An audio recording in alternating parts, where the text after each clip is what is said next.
somehow I haven't actually watched this yet until today, which kind of blows my mind because it's a movie that I talk about a lot with other people in terms of like what I really want to watch. It's been on my watch list for a long time. It's only been out for a couple years, but like literally the longest time. It is like since it came out, it's been on my watch list. My brother likes this film a lot, so he's been recommending it to me for like years, and I just haven't picked it up yet. I haven't watched it, but my boss gave me a really good excuse to watch it when he like handed me the movie and said watch it. So I watched Jojo Rabbit.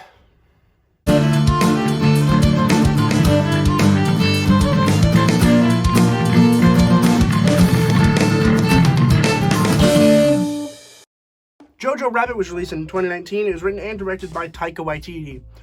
First of all, Taika Waititi is genius. I love, like, everything he touches is gold, in my opinion. I have never seen anything from him that I have disliked. And he's got a new show coming out soon that I'm excited about. It's like a pirate show, pirate comedy, so I'm excited to see how that goes, because I'm sure it's going to be freaking awesome.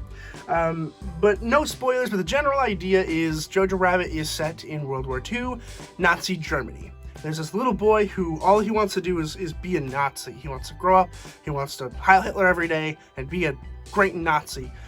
And he discovers that he, in his attic or whatever, in his sister's bedroom, his late sister's bedroom, his mother is hiding a Jewish person. And he's like, what do I do? Like, he's having this issue where he, like, you know, obviously she's Jewish, so he hates her, but he starts kind of bonding with her and almost falling in love with her at a young age, and it's really quite beautiful. All the while, he has an imaginary friend who is Hitler, played by Taika Waititi, and that is the funniest thing I've ever heard in my entire life. I think it's brilliant. Like, literally when my brother pitched this to me, he's like, oh yeah, by the way, Taika Waititi plays Hitler, and I was like, what? Why? And like, it's perfect, it really is. I want to talk a little bit about some certain elements of the film that I really enjoyed. First of all, the love story, which is really what this movie is. This movie is a love story, it truly is, between Jojo and Elsa, and just kind of falling in love with each other in different ways, you know, because first of all, Jojo is discovering love for the first time. He doesn't know what it is. It's explicitly stated that he doesn't really know what love is. And he's kind of just going through the motions, you know. He's like, I like this girl a lot. She's a lot older than me, but like maybe I have a shot, maybe. But then also she's Jewish and I'm a Nazi, so it's a little weird. And he's 10, like he's 10 years old. He's a little boy discovering love for the first time. And of course, Elsa reciprocates that in a way that is kind of relatable to Jojo, in that, you know, she kind of pictures him as her little brother, and that's true. That's reciprocated in the relationships. You know, I'm always like, he's gonna get the girl, but then we see Elsa, and I'm like, she doesn't love him in that way, and it's kind of beautiful the way that it works. I think that some people my age could learn some things from that. It's really quite a great love story, and I think it's an important love story that everyone should watch. Of course, it is also not a love story because it's also a comedy, and the comedy works pretty well in this film. I will say this is my least favorite comedy from Taika Waititi, because while some of the comedy is brilliant, like I love when Hitler like swan dives out of the room, or the very end where, you know, in every PG-13 movie you get an F-bomb, and they threw one in there and it was freaking awesome. There's a lot of really great stuff in terms of the comedy there, but then there are some moments where I'm like, like, why did Hitler have to say that? Like, couldn't he be a little less funny? I feel like the comedy is great and it works, but I don't think it's particularly well put together to make sure the comedy lands every time. There's this one scene that I think is probably the best comedy I've seen from him, though, which is there's this one moment when a bunch of Nazis come over and they're all Heil Hitlering each other. There's like, I don't know, like at least 20 Heil Hitlers, and it's funny, but it's also deeply disturbing, which is why I liked that particular set of comedy there, because I was like, oh, that's really fun.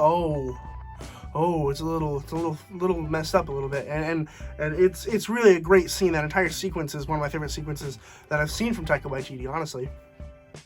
And I like how the drama lands. There are moments where you want to bawl your eyes out. There are deep moments in this film where you just are devastated. There's just like this sinking in your heart.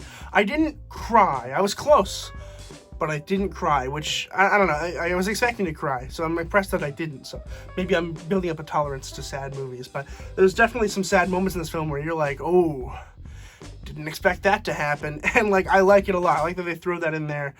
This like kind of unusual, like deep sadness that I honestly just was not prepared for. And it's very well balanced with the comedy. I do wish the comedy was a little subdued in some parts, but in most parts it works very well. I will say Sam Rockwell probably played my favorite like supporting character. I think he was really, really cool, and just being there to, you know, support is what he's there for. And it worked very, very well. I appreciated that, like, he wasn't there to be funny, per se. He is funny, but he's not there to be funny. He's there to support Jojo's funniness and Jojo's, you know, drama.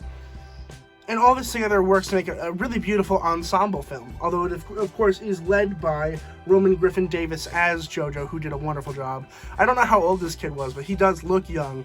And I was impressed the whole time at, like, just his professionalism in this film of being, like, he's got to find this funny. Like, he's got to find this movie funny, because it is great how adults and children alike could love this movie. I'm sure they could. And I just feel like he portrayed the character very, very well. And I liked Thomasin McKenzie as well as Elsa. I think she's brilliant. I like her in almost everything I've ever seen with her. She's in The King a little bit, which, if you've seen The King, you'll know it's one of my favorite movies. And if you haven't seen The King, it's on Netflix, so you should check it out. Little plug.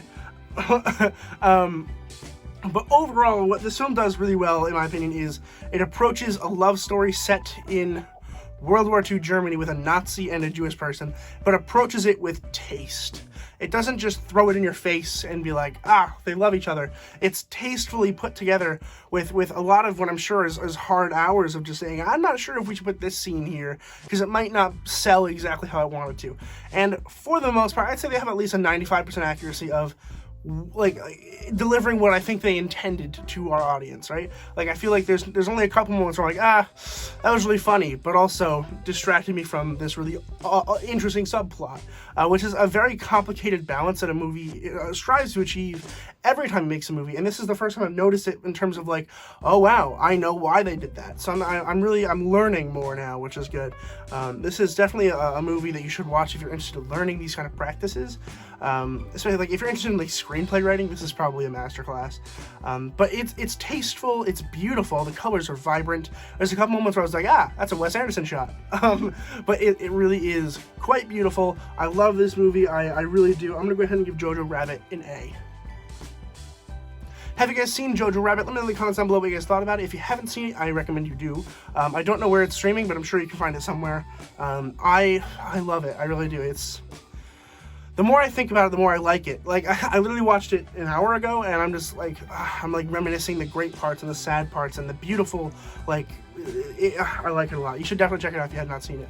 And please consider subscribing to my channel if you are not already. It really helps me out a whole lot. Approximately 33% of people who watch this movie are subscribed, so thank you. And if you're not, subscribing is a great way to support me, and I would really appreciate it. And as always, keep watching movies and television, stay educated, and I'll see you guys in the next video.